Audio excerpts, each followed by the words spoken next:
Hello guys, welcome to Edufy. So we are here with the part 7 of our series, that is learning through history MCQs. Finally, let's see first question.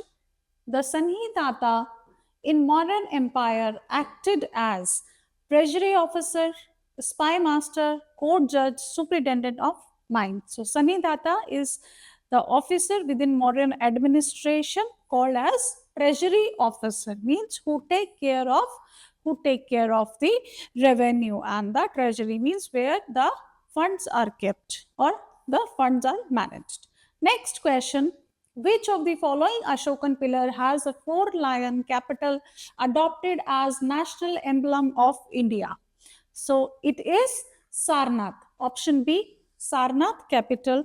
Sarnath Ashokan pillar has been adopted as the national emblem of India. It has four lions on all the sides, and that is from Sarnath. Next question. The Ashokan pillar, which was brought to Delhi by Firoz Shah Tughlaq, originally belonged to Rampurva, Meerut, Lauria Aragaraj, or Sachi. Here the answer is Meerut. It belonged to Meerut. The Meerut pillar of Ashoka's was brought by Firoz Shah Tughlaq to Delhi. Next question. The Shaka ruler who started the Saka era 78 CE or AD was SS1, Kanishka, Rudradaman I, or Nahapana. So 78 AD Shaka ruler was Rudradaman I. The answer is C. Next question. Which inscription records the repair of Sudarshan Lake? See, Sudarshan Lake is located in Gujarat region, and it is repaired by many rulers that will come to that area, and you will see the Junagadh inscription, which was erected by Rudradaman I. It will record that he has done the repair work of this lake, Sudarshan Lake. Next question. The Mathura School of Art used which material? Mathura School of Art is the school of art that is the indigenous school of art developed in the Buddhist art and architecture during the time of Kanishka. So you will see that in Mathura School of Art we use red sandstone. C. Answer is C. It is made up of the sculptures of Mathura art are made up of red sandstone. Coming to the next question, Kanishka convened the fourth Buddhist council in which location? Bodh Gaya, Patliputra, Kashmir, Nalanda, and it was convened in Kashmir, right? And it is where the division between the Buddhism has taken place into the Hinayan sect and Mahayayan sect. So next question. The famous Aihole inscription praising Pulakeshin too was written by Ravi Kirti, the court poet during the time of Pulakeshin too. So answer will be C. Ravi Kirti. Next question. See, we are covering which part? The post-Maurya's age.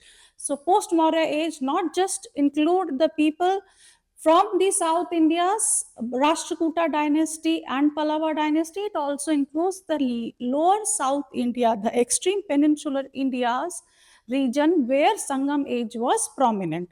And in Sangam age, we have seen three major kingdoms, Chol, Chera, and Pandya.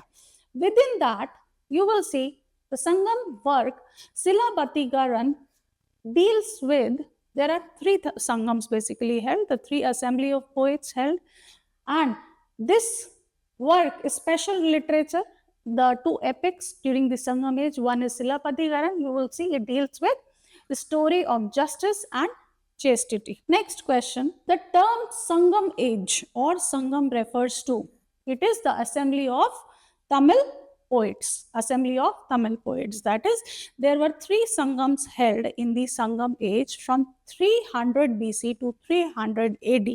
That is the 600 years of time period. And between this time period, you will see the three Sangams were held under the patronage of Pandyan kings. So you will see the term Sangam actually mean assembly of Tamil poets. Next question.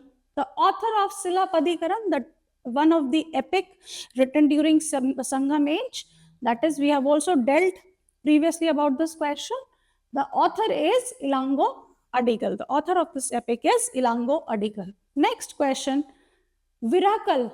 Virakal refers to, it is hero stone. So this practice was very much prevalent during the Sangam age, where those warriors who die, in the memory of them, we used to erect huge boulders to praise those heroes in the war. So it is hero stone, and this practice in Sangam age is known as Virakal. Next question, Kaveri Patnam, or its ancient name Puhar, was famous as, it is a major port city of Cholas. It's a major port city of Chola kingdom. Coming to the next question, Mani Mekalai is a Buddhist epic authored by Ilango Adigal, Satanar, Kambar, Nakekikar. The answer here is, it was the epic written by Satanar. Next question, the ethical text. Again, this is a text from Sangam literature. The ethical text Tirukural is authored by, it is authored by, the name itself says Thiruvalluvar.